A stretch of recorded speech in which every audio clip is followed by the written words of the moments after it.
Hey guys, welcome back. Happy New Year.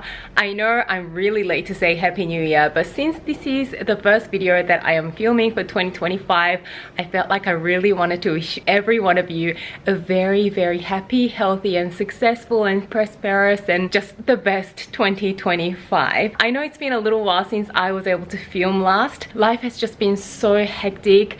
I've really not got much free time at the moment. As you can notice, I'm also filming a little bit more casually because I figured this is the only way I'm gonna get any filming done and keep up with just keeping in touch with you guys at least every now and then. So I hope you don't mind this really casual format. Also, as you can see, super casual on my face as well. I've got minimal amount of makeup because half the time I end up not filming because it takes me so long to get ready, get my makeup done, do my hair. By the time I've done all of that, I've run out of any free time I have. So I hope you don't mind all of that. You might also hear baby C in the background now and then because she's up having milk and I don't have time when she's sleeping to film anymore since she's all grown up and she only takes like one nap a day and she's going through some separation anxiety, I think, so I need to be there a lot more. She is a sleep trained baby, but she just tends to really look for us when she's sleeping these days. So yeah, life has been pretty tough. Anyway, enough of a ramble and making excuses why I have not been online.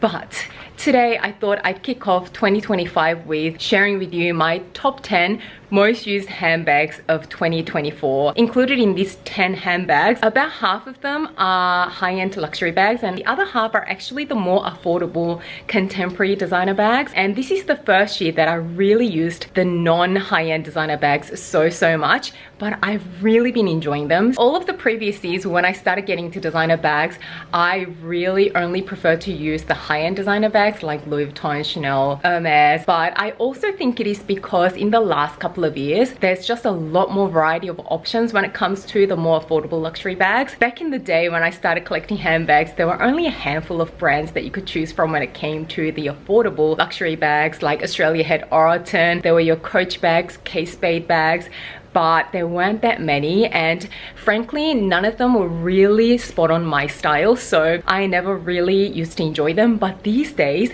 there are just an abundant amount of designers that do really chic designs and top-notch quality at really affordable prices, and so because there are so many more options on the market, there is just something for everyone. So I wanted to include all of the bags that I used a lot last year. But anyway, without further ado, let's flip the camera around and show you my top 10 most used bags of 2024. Alright, this is the angle that we're gonna be working with. That was baby C. She's just trying to tell us something. I'm gonna go through the handbags in categories. The first category, my absolute favorite, everyday bags for running errands, just going out shopping, for groceries. And these three are the bags that I've been rotating between depending on what color suits my outfit for the day. If I want a really easy excess bag, as in the Hermès Evelyn and the Dior book tote mini with a strap with the open access, or if I want to fit a little bit more and go for something that has a bit more security with a zip closure, then I would go for this J.W. Anderson corner bag in the small size in black.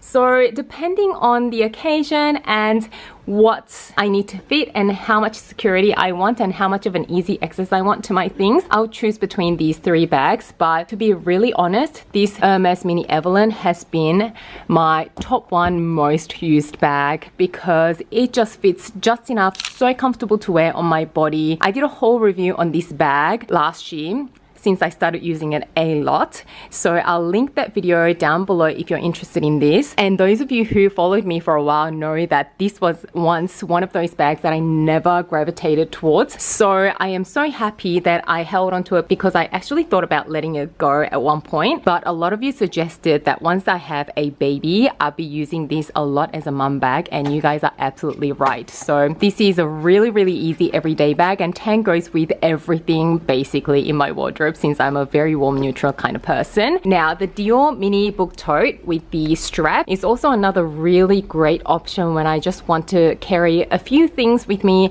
and have an open top. It does have a crossbody strap, easy going, top handle also makes it really easy grab and go. Now this kind of color doesn't go with everything, especially if I'm wearing really warm colors, but it does go with the majority of my outfits, and I especially love this in the summer. Now this is the J.W. and Anderson corner bag, which I got earlier last year when I was really looking for a medium-sized bag, a little bit bigger than a mini bag like the other two and like a lot of other bags in my collection, because I found a little bit of a gap in my collection where I've got a lot of really mini bags and I've got larger totes but nothing in the middle, and there are some days that I just need to fit that little bit more stuff with me, but I don't want to be carrying a whole tote and I still want the option of having a crossbody strap. So I considered a lot of options. I just realized I've been holding it the other way the whole time. Anyway, so I considered the Speedy 20 from Louis Vuitton, the Celine Mini Boston bag, but I just could not justify that sort of price point for coated canvas, and the monogram thing really made me hesitate.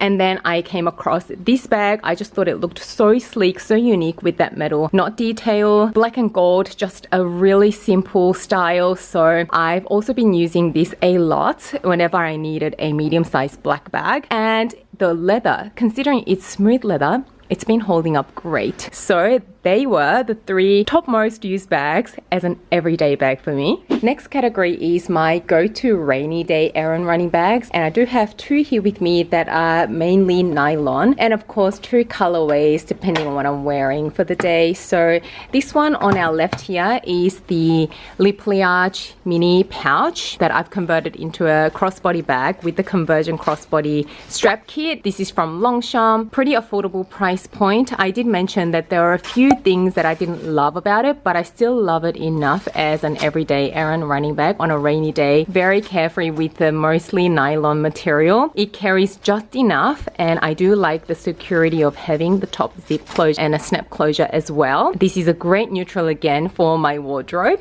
But there are those days that I just need a black colored bag, and that is today as well. I'm using this today because it is raining today. This is a Lululemon everyday belt bag, which is so popular. I am sure you guys have seen it a ton on a lot of people. I just got the basic black one. It comes in 2 different sizes, I believe. This is the smaller one. It is a very, very simple bag.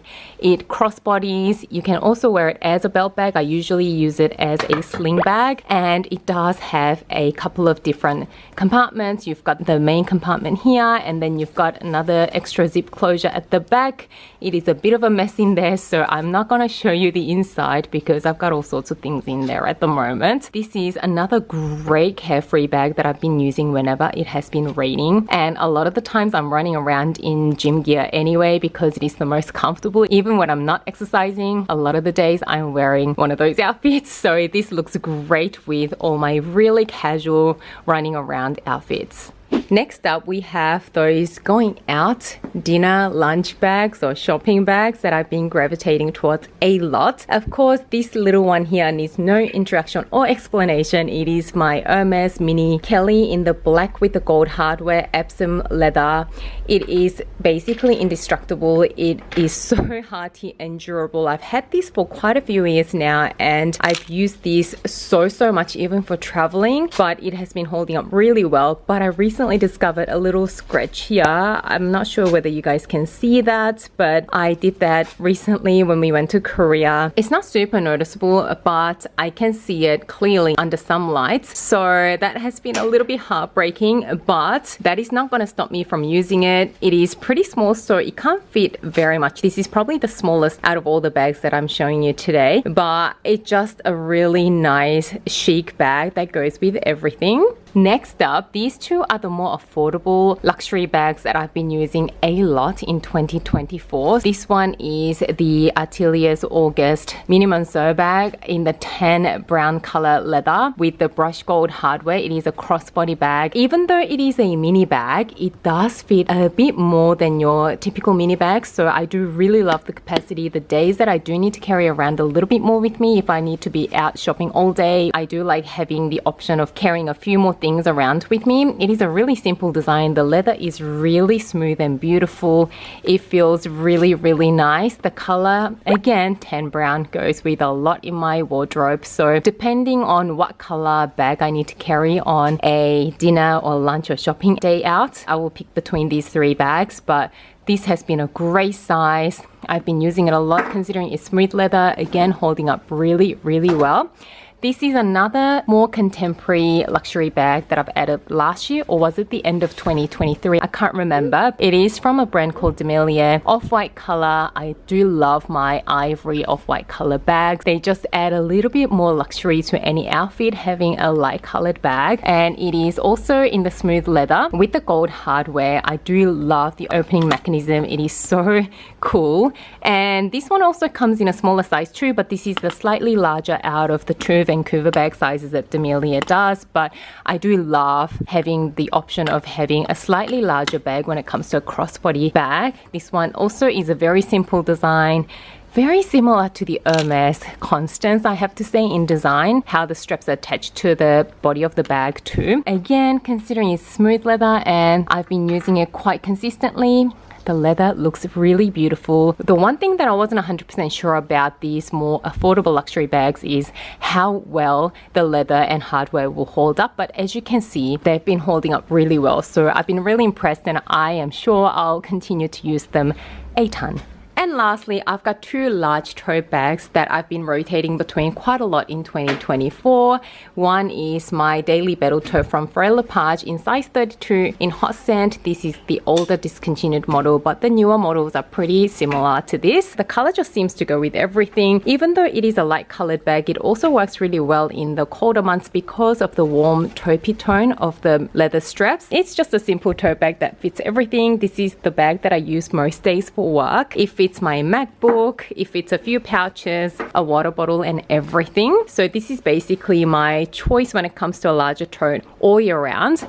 And then in the summer months, if I want to be a little bit more casual and extra summery, this has been my go-to summer open tote bag. This is the Loewe classic basket bag in their medium size, which is, I think, is the most classic size. They do have a small and a large as well, but this size just looked the best on me. And I do love the tan leather trims with the contrast white stitching. So summery and cool. It is just your average wicker bag, nothing really special about it. Again, very simple design. I do usually have the dust bag inside as an inner bag where I put all my things in the actual dust bag and then close the drawstrings of the dust bag so all of the contents don't spill out of this bag. Because of the trapezoidal shape, how it flares upwards, I do worry that things might just fall out of this bag. So I do love using that little trick, and that definitely makes this bag really usable. So there we have it. We made it through the video. I am so happy to be back and to be chatting with you guys